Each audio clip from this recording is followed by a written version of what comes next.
Tere, mina olen Aivar Ruukel ja see siin on Soomaa, minu elu ja töö.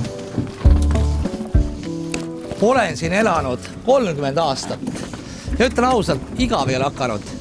Suvel kanuud, erinevad õpitoad ja loodusmatkad, talvel suusa ja kelgumatkad ning rätsamatkad rabas. Eks see loodusturismi ettevõtja amet on rohkem hobi kui äritegemine, aga see meeldib mulle.